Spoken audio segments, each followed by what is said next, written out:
Assalamualaikum warahmatullahi wabarakatuh. Teman-teman ketemu lagi di obrolan kita ya. Baik, kita lanjutkan obrolan kita. Di sesi kemarin kita sudah bahas bahwa eh, diperintahkan oleh Tuhan kepada apapun yang di bumi dan di langit itu untuk tunduk kepada khalifahnya yaitu manusia. Kemarin saya tunjukkan bahwa dalam rantai makanan itu kita tidak duduk di puncak rantai makanan, tetapi kita bisa mengambil dari semua struktur rantai makanan itu. Kita bisa mengambil dari yang paling rendah dari produser dan bisa yang mengambil dari konsumer tingkat tiga. Itu artinya bahwa kita memang diberi kekuasaan atau secara sistematis kita itu memang diciptakan untuk bisa menguasai ya sumber daya yang ada di bumi. Dan ternyata bukan hanya itu, hasil penelitian menunjukkan bahwa dari sisi energial, itu energi juga ternyata ditundukkan kepada manusia. Nah, ada satu penelitian yang ingin saya tunjukkan ke teman-teman. Penelitian ini kalau nggak salah tahun 1985 ya. Coba kita buka slide-nya dulu.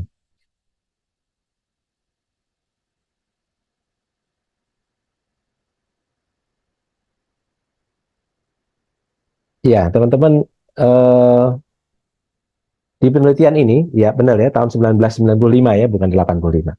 Di penelitian ini menunjukkan bahwa ternyata energi itu ditundukkan juga kepada manusia. Apa itu? Pada tahun 1995 itu Dr. Vladimir Poponin ini seorang ahli biologi kuantum ya. Beliau itu melakukan penelitian apakah foton yang merupakan esensi semesta itu tunduk terhadap DNA yang merupakan esensi manusia. Nah, kenapa dipilih foton? Teman-teman, di dalam pembentukan semesta ini yang paling kecil kemarin kita bahas bahwa itu adalah energi. Dan energi yang paling bisa mewakili itu adalah foton. Karena foton ini punya sifat dualitas ya, dia bisa menjadi berbentuk gelombang dan dia bisa membentuk partikel gitu. Dan kalau disimpan di tabung kedap udara, dia juga bergerak di dalam kecepatan cahaya. Jadi foton ini adalah esensi dari semesta. Jadi waktu pertama kali semesta terbentuk di Big Bang, maka kecepatan sangat besar dan sepengetahuan manusia itu yang paling cepat adalah cahaya dan akhirnya diputuskan di dalam percobaan-percobaan kuantum yang sering dipakai adalah foton yang merupakan esensi dari partikel, bukan partikel ya, uh, esensi terkecil dari subatom yang bisa mewakili esensi semesta. Nah, teman-teman, jadi ketika foton itu dimasukkan di dalam tabung kedap udara, dia bergerak tidak beraturan seperti ini, dan ketika dimasukkan DNA ke dalam tabung kedap udara itu, yang aneh adalah segera foton-foton itu membentuk lingkaran double helix seperti double helixnya DNA. Nah, ini waktu ini terjadi, tentu saja Vladimir Poponin juga terkejut ya. Kenapa kok foton itu bisa tunduk atau mengikuti polanya double helixnya DNA?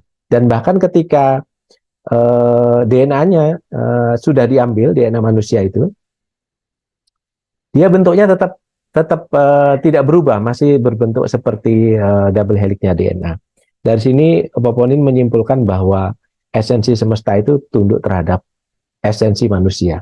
Nah, dari percobaan ini kita mengerti bahwa oh ya bahkan ternyata dari sisi energial itu energi semesta ini itu bahkan tunduk kepada energinya esensi manusia yaitu DNA. Dan teman-teman ternyata ada beberapa percobaan-percobaan lain yang berhubungan dengan DNA manusia masih. Dan saya pernah membaca beberapa percobaan yang ketika saya hubung-hubungkan itu menjadi mengejutkan sekali menurut versi saya ya. Kalau versi penelitiannya ya barangkali biasa saja. Barangkali mereka hanya tahu bahwa oh ya ternyata esensi semesta tunduk pada esensi manusia yakni DNA. Ada satu percobaan yang lain yang saya akan tampilkan ke teman-teman. Ya ini adalah hubungan antara DNA dan emosi. Ini tahun 1993 dilakukan penelitian oleh Cliff Baxter. Beliau ini seorang ahli biologi juga dan sekaligus sebagai integrator di CIA. Jadi penelitian beliau ini ingin mengetahui apakah DNA manusia itu terpengaruh terhadap emosi manusia. Jadi dilakukanlah satu percobaan di mana DNA manusia diambil dari lendir di bagian pipi dalam ya teman-teman. Kemudian dimasukkan ke dalam tabung, kemudian tabung itu dihubungkan dengan kardiogram yang untuk mengukur pergerakan jantung itu, dan kemudian si pemilik DNA yang diambil DNA-nya tadi itu kemudian dilakukan percobaan. Nah, hasilnya kita bisa lihat di video ini, teman-teman. Video percobaan ini, videonya kualitasnya agak jelek, mudah-mudahan masih bisa didengar dan nanti saya sambil kasih keterangan. You and the cell are miles apart. When you experience an emotion or pain, the cell registers the identical response. Fact or science fiction? Is your last name Moore? Yes. Is your first name James? Yes. James Moore is being tested by a polygraph machine, or lie detector, which measures heart rate, respiration, and galvanic skin response, and can reveal his emotional state. What is your attitude about This woman is participating in a demonstration. She isn't hooked up to any machine, but cells taken from her body are, and the cells, which are located in the next room, seem to be reflecting her emotions. Cleve Baxter, a polygraph expert, explains. We're really talking about a kind of extrasensory perception down at cellular level. White cells are an integral part of the human immune system. And from what we can find, the white cells are very, very sensitive to the emotionality of the donor of those cells. To demonstrate this, Baxter had Gail Anderson, a nurse, rinse a saline solution in her mouth to collect white cells. Baxter centrifuged the saline saliva mixture. The white cells were then taken to another room and attached to an electroencephalogram, or EEG, which is usually used to measure brain activity. This time, the EEG would monitor Gail's white cells in the test tube, while Gail, in another room, was asked a number of pointed questions designed to arouse her emotions. You're basically a Republican, aren't you? Yeah, I'm a Republican. And your boyfriend, Brad, is a Democrat, is that right? Yeah, he sure is. How are you going to work that out? We have problems with that. Yeah. Yeah. Now remember, Gail isn't attached to any monitor. Only her white cells are connected to the EEG in the next room. Do you have anything to do with how he voted in the last election? I had really tried to persuade him, but I couldn't get him to see the light. He couldn't see? Fortunately, Amazingly, Gail's detached body cells appear to be reflecting her emotions. One thing I think we could do, maybe to get a reaction out of you, have your boyfriend Brad come over and sit on your lap. Is that what you wanted him to do before we... Yeah, come over here and sit on my lap. you really mean it now, this time. Except take off your shirt, no? You can't put that on there. Brad. Baxter decided to take his experiment a step further and see how much distance he could put between Gail and her detached white cells. Gail took a walk in a high crime area of San Diego. The white cells remained connected to the EEG at Baxter's laboratory several miles away. Baxter wanted to demonstrate that any anxiety Gail might feel during her walk would be experienced by her white cells back at the lab. Gail encounters a panhandle. What? Listen, I don't have any money. I don't have anything. I don't have anything but my jacket. Incredibly, Gail's white cells have indicated they sense Gail was feeling some distress in another part of town. If this is true, the implications are overwhelming.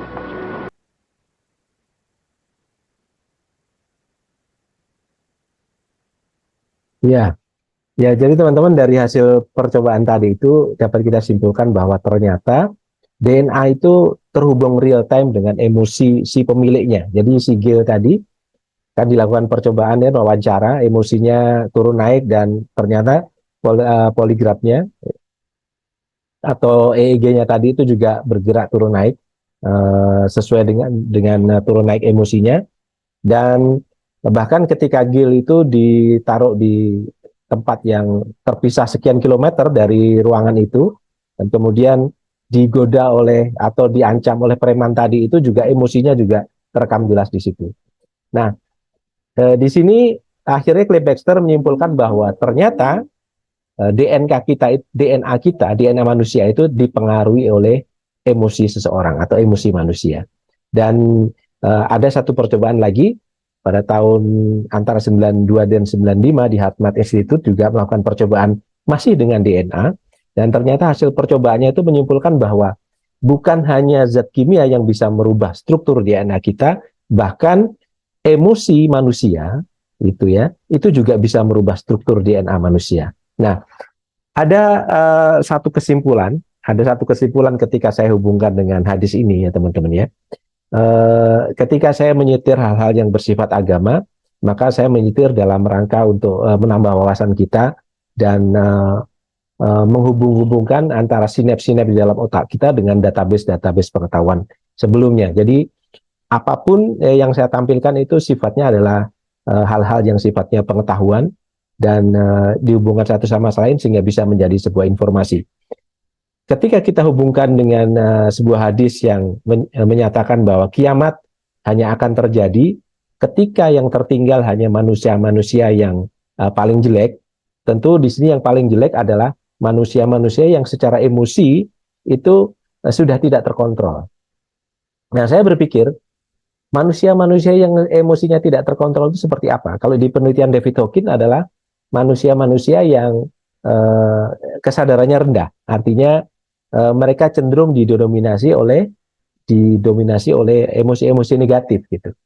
Nah, ketika manusia-manusia yang didominasi oleh emosi-emosi positif, artinya dalam artian mereka punya energi di power di bagian power ya, mulai dari netralitas ya sampai ke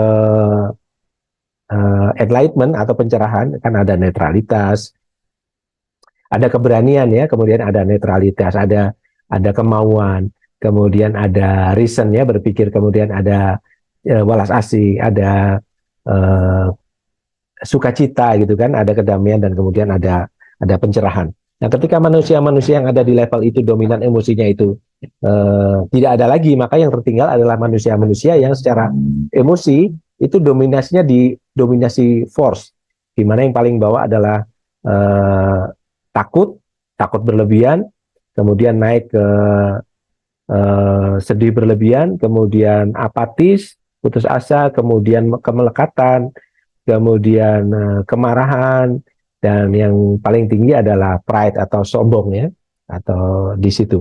Nah, ketika yang tertinggal adalah orang-orang tersebut, maka disitulah kiamat akan terjadi menurut hadis ini. Nah, kita jadi mengerti artinya sebenarnya kiamat tidaknya semesta kita, tata surya kita atau galaksi kita barangkali, itu sebenarnya tergantung dari manusia. Ketika manusia yang tertinggal adalah manusia-manusia dengan dominasi emosi rendah, maka itulah yang memicu kiamat terjadi. Sehingga kalau kita hubungkan lagi dengan kenapa alasan utama Nabi diturunkan, kalau menurut saya adalah dalam rangka menunda kiamat lebih lama. Kan ketika Nabi Adam diturunkan, ras manusia turun, itu kan sudah diturunkan 124.000 nabi ya. Kemudian ada 313 rasul, dan kalau di dalam agama saya ada 25 yang wajib ketahui, dan ada 5 nabi yang terkenal kan, ulul azmi ini. Nah, nabi-nabi ini dalam pandangan saya, hemat saya, itu diturunkan justru adalah untuk menyelamatkan kita. Artinya menunda kiamat lebih lama, karena apa yang mereka ajarkan adalah sebenarnya adalah memperbaiki akhlak manusia supaya tidak turun ke level force tadi itu. Nah, semua nabi kan mengajarkan kebaikan, mengajarkan moralitas, mengajarkan yang pertama kalau menurut saya sih mengajarkan percaya pada adanya Tuhan, dan yang kedua adalah akhlak ya. Nah, akhlak ini sebenarnya adalah ikutan dari karena percaya adanya Tuhan, karena segala aturan itu berasal dari Tuhan. Nah, ketika akhlak itu sudah tidak diindahkan lagi, diabaikan, maka muncul kegiatan-kegiatan atau perilaku-perilaku yang tidak berakhlak, di mana tidak berakhlak itu biasanya umumnya jatuh di energi yang force gitu kan. Maka kalau zaman sekarang ini di mana banyak LGBT mulai muncul, hal-hal yang sifatnya moralitas itu mulai diabaikan, egoisme mulai meninggi gitu kan, dan semuanya sepertinya arahnya ke material, arahnya yang penting saya menang, yang penting saya mendapatkan semua. Nah, itulah disitulah mulai akhlak itu turun ya. Dan emosi-emosinya ketika kita periksa itu emosi-emosi yang sifatnya negatif kalau dalam range-nya power versus force-nya David Hawkins. Dan ketika itu terjadi, nah, manusia-manusia yang emosi-emosi positif yang dominannya semakin sedikit, maka pemicu kiamat terjadi lebih mungkin gitu, karena yang tinggal adalah manusia-manusia itu. Dan ketika kiamat benar-benar terjadi, itu dalam satu hadis memang disebutkan bahwa nanti orang-orang yang beriman, yang percaya pada Tuhan itu semua akan dimatikan duluan, dan yang tertinggal adalah orang-orang yang tidak beriman. Artinya dalam tanda petik kita bisa tahu bahwa dari sisi akhlak, orang-orang itu yang tertinggal adalah orang-orang yang sudah belangsak lah begitu akhlaknya. Nah, teman-teman, sampai di sini teman-teman, barangkali obrolan kita mengerti bahwa ternyata